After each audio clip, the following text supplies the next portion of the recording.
Ngayong araw nga pala guys ay minapunta na naman kami masarap na kainan. Sino ba naman ang hindi matatakam sa ganitong itsura ng fried chicken? Dinadayo nga pala ang lugar na to dahil sa kanilang unlimited wings. Pagdating nga pala sa kainan hindi magpapahuli si Kuya Boy Machuno rin. Samahan mo pa ng masarap na kape at malamig na inumin. So paano guys? Tara!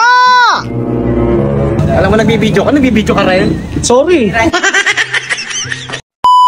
Ngayong araw nga pala guys ay may pupuntahan kami ni Aling Regina. Makakasama nga pala namin si Noknok Paputok. Makikiangkas lang pala kami ngayong araw kaya dala-dala niya itong kanyang sports car. Hindi nga pala maganda ang panahon ngayon kaya nakiangkas na lang kami. Kaya naman guys road trip na naman ang mga ipis. Naimbitahan kasi kami sa isang kainan. Unlimited wings nga pala yun at may kasama pang kape. Nagpapasalamat nga pala ako sa Vincent Wings dahil kami ay napaunlakan. Parang totoong sasakyan naman itong e-bike nila Noknok. May malaking windshield kasi to at meron pa kasamang wiper. Meron din kasi itong manibela at maliit na electric fan. Mas bumilib naman ako sa sasakyan na to dahil merong speaker Bluetooth.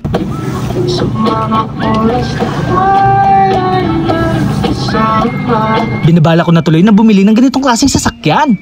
Char! Mapunta na nga pala tayo sa exciting part. Sa taas nga pala ng building na to nakapwesto ang Vincent Wings. Located nga pala sila dito sa may katapatan tapat lang ng Alpha Mart. Balita ko nga na dinadagsa to ng mga tao. Sasarap daw kasi ng mga sinaserve nila ditong pagkain. Makakasama din pala namin dito sila Boy Skincare at si Boy Ubo. Isinama na rin pala ni Boy Skincare ang bago niyang love life.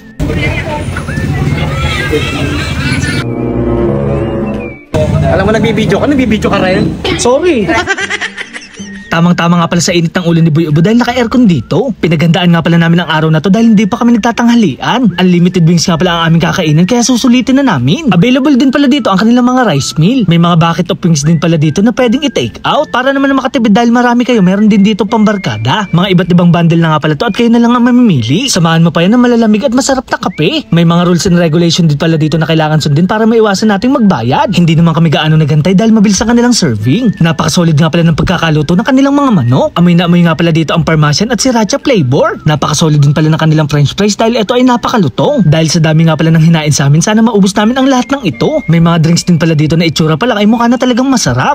Leg and thigh po sandwich siya. Bali, 1 leg and 1 thigh with fries, rice, and drinks din. Ano po flavor dito ulit? Sweet chili po. Sweet chili. How about this one? Honey butter beef. Wow. Padami naman nito. Ito sir, honey butter din po. Ito po ay garlic parmesan. Ito po, barbecue po yan. Talagang gaganahan kang kumain kapag ganito naman ang makikita mo. Natutuwa nga ako dahil meron ditong mga spicy flavor na gustong gusto ko. Kaya naman pagdating sa kainan, lamang na lamang tayo. Karamihan kasi sa mga kasama ko ay hindi ko makain na maanghang. Hindi ko na nga pala kakailanganin ng plastic gloves. Napakasarap kasi magkamay lalo na kapag maraming kasabay. Nakakawala naman ng gana dahil nakita ko agad si Boy Ubo.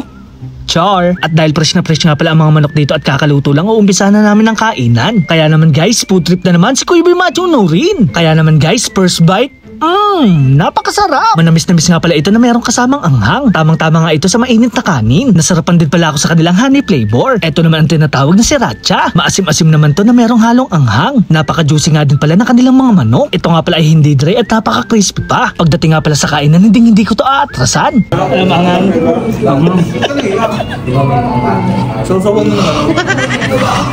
Mabuti na nga lang meron silang malamig na kopi pampawi ng anghang. Wala nga pala kaming sinayang na pagkain at puro buto na lang. Meron namang konting natira at eto ay tinake out ko na lang. So ano pang hinahantay nyo, pumunta na rin kayo dito sa Bean and Wings. So paano guys, hanggang dito na lang. Maraming salamat sa panonood.